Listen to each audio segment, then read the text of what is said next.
ঘরে থাকা সামান্য কিছু উপকরণ দিয়ে আপনিও চাইলে বাসায় এরকম মজাদার চিকেন চাপ তৈরি করে নিতে পারেন। হ্যালো এভরিওয়ান, আসসালামু আলাইকুম, welcome back to my new another video. চলুন রেসিপিটা শুরু করা যাক। আমি এখানে একটা মুরগি 2 পিস রানের সাইডের মাংস ব্যবহার করেছি। আপনারা চাইলে ব্রেস্ট পিসও নিতে পারেন। তারপরে আমি একটা চাকুর সাহায্যে খুব সুন্দরভাবে মাংসগুলোকে এরকম কেটে কেটে নিয়েছি, যেন মশলাগুলো প্রতিটা কণায় কণায় পৌঁছে যায়। আপনারা চাইলে ভারী কিছুর সাহায্যে এগুলোকে একদম থেতলে নিতেও পারেন। তারপরে দিয়েছিলাম পরিমাণ মতো লবণ, হাফ চা চামচ ধনিয়ার গুঁড়া, 1 চা চামচ শুকনা মরিচের গুঁড়া, হাফ চা চামচ হলুদ গুঁড়া, হাফ চা চামচ গরম মশলার গুঁড়া। তারপর দিয়েছিলাম স্বাদে ম্যাজিক মশলা। এটা আপনারা চাইলে স্কিপ করতে পারেন, তবে দিলে স্বাদটা কিন্তু খুব ভালো হয়। দিয়েছিলাম হাফ চা চামচ গোলমরিচের গুঁড়া। এবার ব্যবহার করব বাটা মশলা, 1 চা চামচ জিরা বাটা, 1 চা চামচ আদা বাটা, 1.5 চা চামচ মতো রসুন বাটা ব্যবহার করেছিলাম। তারপর 1/4 কাপ পরিমাণ টক দই খুব ভালো মতো ফেটিয়ে আমি এখানে ব্যবহার করেছি। তারপর হাতের সাহায্যে খুব ভালো মতো আমি মাংসগুলোকে ম্যারিনেট করে নিব।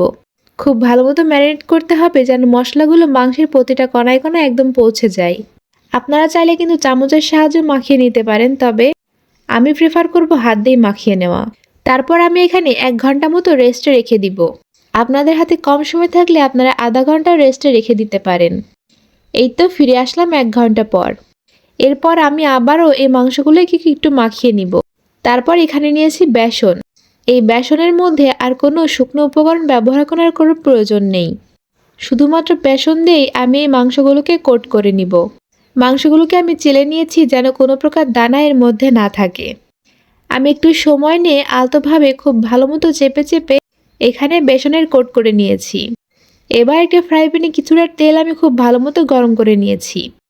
তারপর একে একে আমি প্রতিটা মাংসের পিস এখানে ছেড়ে দিব। এখন এক এক পাশ আমি এখানে 10 মিনিট মতো করে ভেজে নিব। 10 মিনিট পর ফিরে আসলাম। আমার কিন্তু এক পাশ অলরেডি ভাজা হয়ে গিয়েছে। এখানে আমি মিডিয়াম লো হিট করে মাংসের চাপগুলো ভেজে নিব। হাই ফ্লেমে কিন্তু জালটা রাখা যাবে না, তাহলে কিন্তু মাংসগুলো পুড়ে যাবে, কিন্তু ভিতরের সাইডে কোনো সিদ্ধ হবে না। আমি এখানে লো হিটে প্রায় 10 মিনিট মতো করে এটা মাংসের পিস ভেজে নিয়েছি। এই তো আমার ভাজাভাজি কিন্তু কমপ্লিট হয়ে গিয়েছে। আমার চিকেন চাপও কিন্তু একদম তৈরি হয়ে গিয়েছে। আপনারা বাসায় এই সহজ উপকরণগুলো দিয়ে এই চিকেন চাপ একদম খুব সহজেই তৈরি করে নিতে পারবেন। আপনারা চাইলে এটাকে নান রুটি, চালের রুটি, পরোটা যে কোনো কিছুর সাথেই সার্ভ করতে পারেন। আমি এখানে নান দিয়ে চিকেন চাপ তৈরি করে খেয়েছিলাম। আপনারা যদি মাখা মাখা এই চিকেন চাপ রেসিপিটা চান, অবশ্যই কিন্তু কমেন্ট করে জানাতে ভুলবেন না। সাথে তৈরি করে নিয়েছিলাম রায়তা। এই রায়তার রেসিপি চাইলেও কিন্তু অবশ্যই কমেন্ট করে জানাতে ভুলবেন না।